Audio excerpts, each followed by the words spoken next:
Hello. Good morning everyone. कैसे हैं आप सब? मुझे पूरी उम्मीद है कि आप सब बहुत अच्छे होंगे अपने अपने घरों में। तो आज क्या करना है, लाइए देखते हैं। आपकी ये पाठ पुस्तक है अविरल, और इसका पहला पाठ है कौन सिखाता है।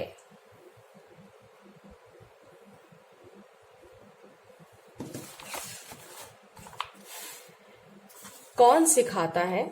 आज ये कविता मैंने आपको पहले पिछली बार होमवर्क में भेजी थी, जो आपको पढ़नी थी और लिखनी थी याद करके, ठीक है।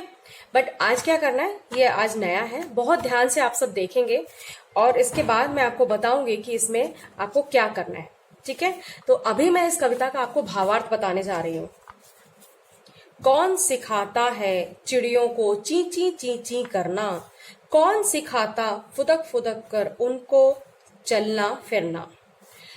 यहाँ पर कवि कहता है, जब हम किसी भी कविता का भावार्थ, ये कविता कौन लिखता है, कवि लिखता है, तो जब हम किसी कविता का भावार्थ बताएंगे तो हम उसे ऐसे ही कहेंगे कि कवि कहता है। जिसने ये कविता लिखी ना वही तो कह रहा होगा। तो ये कविता किसने लिखी? कवि ने। कवि क्या कह रहा है कि चिड़ियों को चीची चीची बोलना किसने सिखाया, उनको फुदक फुदक कर चलना किसने सिखाया। आपको पता है ना, चिड़िया चीची चीची करके बोलती हैं। चिड़ियों की साउंड क्या होती है? चीची चीची। वो चलती कैसे? फुदक फुदक कर चलती है। हमारी तरह यूं यूं नहीं चलती, वो फुदक फुदक कर चलती हैं, ठीक है।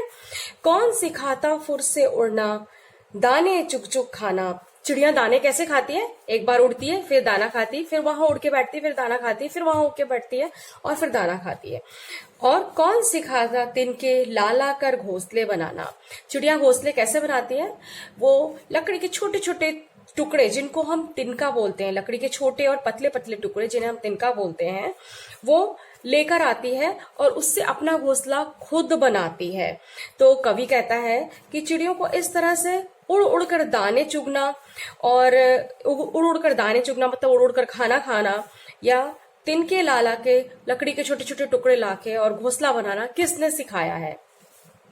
कवि कहता है कौन सिखाता है बच्चों का लालन पालन उनको, माँ का प्यार दुलार चौकसी कौन सिखाता उनको। कवि कहता है कि बच्चों को, चिड़ियों को अपने बच्चों को पालना कैसे आया, उन्होंने कैसे सीखा, कहाँ से सीखा, उनको कैसे पता चला कि उनके बच्चों को कैसे प्यार करना है, कैसे उनको दाना खिलाना है उनके मुंह में, कैसे उनको पाल पोस कर बड़ा करना है, ये उनको किसने सिखा दिया। उनको वो चिड़ी, जैसे आपकी मम्मा आपको प्यार करती है, वैसे ही चिड़िया की जो माँ होती है, मतलब मदर बर्ड जो होती है, वो अपने बच्चों को, वो भी अपने बच्चों को वैसे ही प्यार करती है जैसे आपकी मम्मा आपको करती है। उनको दुलार करती है, उनके मुंह में खाना खिलाती है, ठीक है। तो कवि कहता है कि ये सब चीज उनको कैसे आई, कैसे सीखा उन्होंने, कहाँ से सीखा उन्होंने। कुदरत का यह खेल, वही हम सबको सब कुछ देती, किंतु नहीं बदले में हमसे वह कुछ भी है लेती। कुदरत माने प्रकृति, नेचर जो है, वो ये उसका खेल है। नेचर ने सिखा दिया उनको सब कुछ। क्या सब कुछ? चींची चींची करना, फुदक फुदक कर चलना, उड़ उड़ के दाने खाना, छोटे छोटे लकड़ी के टुकड़े ला करके घोंसला बनाना, अपना घर बनाना, अपने बच्चों को प्यार करना, उनको पालना पोसना, ये सब कुछ किसने सिखाया उन्हें? कुदरत ने, यानी प्रकृति ने, नेचर ने ये सब कुछ उन्हें सिखाया है। प्रकृति हमें सब कुछ सिखाती है, बट हमसे कभी भी कुछ भी वापस नहीं मांगती। वो उसके बदले में हमसे कुछ भी नहीं मांगती है। हम सब उसके अंश की, जैसे तरु पशु पक्षी सारे, हम सब उसके वंशज, जैसे सूरज चांद सितारे। अब तरु माने पेड़, पशु आपको पता है जानवर, पक्षी चिड़िया बर्ड्स, ये सारे क्या हैं?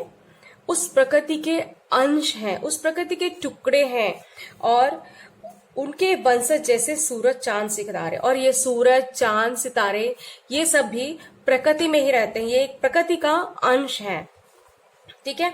तो इस कविता से हमें क्या सीखने को मिलता है? इस कविता से हमें सीखने को मिलता है कि जो प्रकृति है उससे हमें प्रेम करना चाहिए। ये प्रकृति जो है वो हमें सब कुछ सिखाती है, और वो हमसे कुछ भी बदले में नहीं मांगती, वो हमें सब कुछ निस्वार्थ भाव से देती है। जैसे पानी, हवा, सूरज की रोशनी, सूरज की गर्मी, चांद, चांद की चांदनी, ये सब चीजें हमें प्रकृति से मिलती हैं और इसके बदले में हम उसे कभी भी कुछ भी नहीं देते हैं, वो हमसे कुछ नहीं मांगती है। ठीक है, तो अब आते हैं पॉइंट पे। अभी आपने इसका भावार्थ सुना, अब आपको एक बार में समझ नहीं आए तो 2, 3, 4 जितनी बार आप चाहें इस वीडियो को देखिए और बहुत ध्यान से देखिए और उसे समझिए। अब यहां पर देखिए, इस कविता के कवि हैं, कवि मतलब जिन्होंने लिखा, श्री द्वारिका प्रसाद महेश्वरी जी। अब इस कविता का आपने करना क्या है वो मैं आपको बताती हूं। ये देखिए,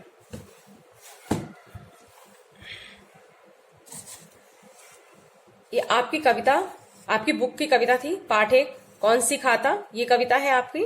ठीक है, अब आपने इसको कैसे लिखना है अपनी कॉपी में और क्या लिखना है ये समझना है। ठीक है, तो सबसे पहले आपने हेडिंग डालनी है संदर्भ, संदर्भ। संदर्भ, संदर्भ क्या होता है? संदर्भ के अंदर हम लिखते हैं कि हमने जो भी लिखने जा रहे हैं वो हमने कहाँ से लिया, कौन सी किताब से लिया, कौन से पाठ से लिया और उसको किसने लिखा है, उसके लेखक या उसके कवि कौन है। ठीक है, तो संदर्भ आपने कैसे लिखना है? यह कविता हमारी पाठ्य पुस्तक अविरल से ली गई है तथा इसके रचयिता, रचयिता मतलब लिखा जिसने, लिखने वाला, रचना करने वाला, कौन है रचयिता? श्री द्वारिका प्रसाद महेश्वरी है।